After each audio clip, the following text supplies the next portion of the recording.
ये कौन बोल रहा है? ये आप है या आपका वो मन है जो शिव से अब जुड़ा हुआ है? अब ताकत आपकी हमारी काम नहीं कर रही है। अब ताकत किसकी काम कर रही है? जिससे आपने अपना एक आम भाषा है, साहब हमेशा इसका प्रयोग किए, टेकुआ। हाँ, अगर बिजली का सप्लाई नहीं मिल रहा है तो टेकुआ देखे हो, बिजली का तार का, घर में अंधेरा छाया है, टेकुआ फंसाओ महादेव से, मतलब तार उसमें जोड़ दो तो बिजली आ जाएगी, रोशनी हो जाएगी।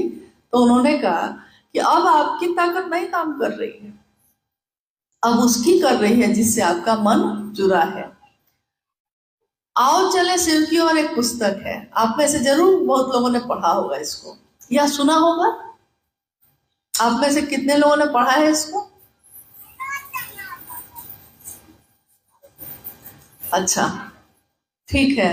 अब बताइए, मेरी जिज्ञासा है, एक पंक्ति है लिखी हुई साहब की, सारी पंक्तियां तो उन्हीं की लिखी हुई है, आओ चले शिव की ओर ही उन्हीं का लिखा हुआ है।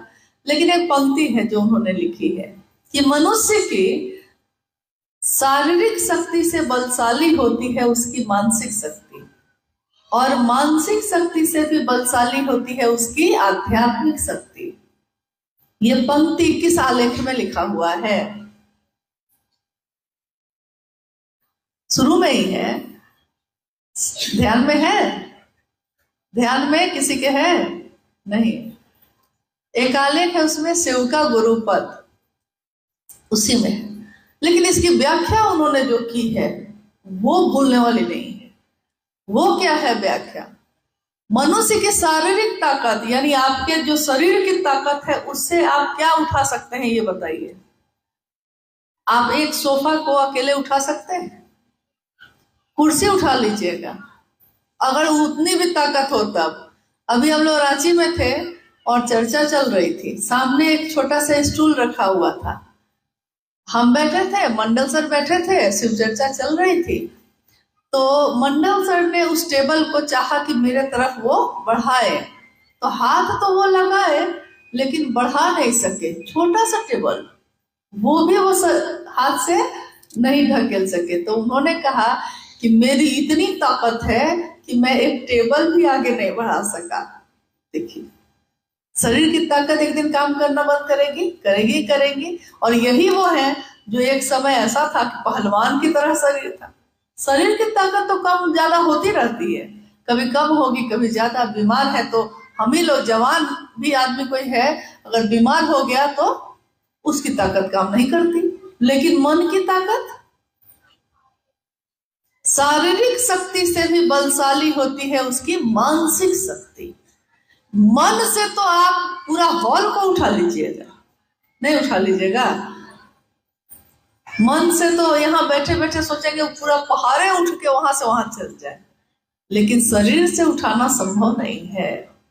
और वो मन, अगर उस मन का जुड़ाव जिसमें इतनी ताकत है, उस मन में इतनी ताकत है कि कोई कल्पना करता है कि चंद्रमा पे जाएगा एक दिन, और आदमी जाता है, मंगल पे जाएगा, जाता है, गया है, जहां कोई सोच भी नहीं सकता था, वो सारे काम इंसान ने किए हैं। और उसकी कल्पना में था, कभी ये कल्पना में सोचा होगा कि हवाई जहाज बनाएंगे, कल्पना में सोचा होगा कि इतना बड़ा घर बनाएंगे। लेकिन एक दिन जो कल्पना यानी मन में थी वो सामने फिर आई ना। मन में ताकत तो है, बहुत ताकत है, लेकिन उस मन का जुड़ाव अगर शिव से हो जाए, आध्यात्म जिसपे हम लोग बात कर रहे हैं, आध्यात्मिक हो जाए, तो मन मानसिक शक्ति से भी बलशाली है आपकी आध्यात्मिक शक्ति। अब जो है, अब सोच लीजिए कि आपका मन जिससे जुड़ा है, अब आपके मन की ताकत उसके जैसी है। क्या हम लोग कभी सोचते हैं? साहब श्री हरिंद्रानंद जी एक शरीर में आए, दुबले पतले, सामान्य जीवन जीते हुए, लेकिन उनकी मानसिक शक्ति का अंदाजा लगा लीजिए, उनकी सोच में की ताकत का अंदाजा लगा लीजिए, उनकी सोच में क्या ताकत है, उनकी मानसिक ऊर्जा का क्या ताकत है। कल शाम में हम लोग कुछ गुरु भाई लोग थे जो बैठे थे, तो मेंटल फोर्स की बात हो रही थी, मानसिक ताकत की क्या बात हो रही थी। जिसकी मानसिक शक्ति एक दुबले पतले शरीर में रहते हुए इतनी है कि वो चाहे तो मौसम बदल देता है, वो चाहे तो आप क्या करेंगे अपने जगह पे, इसका नियंत्रण उनके पास है। ये अनुभूति है हम लोगों की। हम लोगों ने सोचा कुछ, उन्होंने करवाया कुछ। यानी मानसिक शक्ति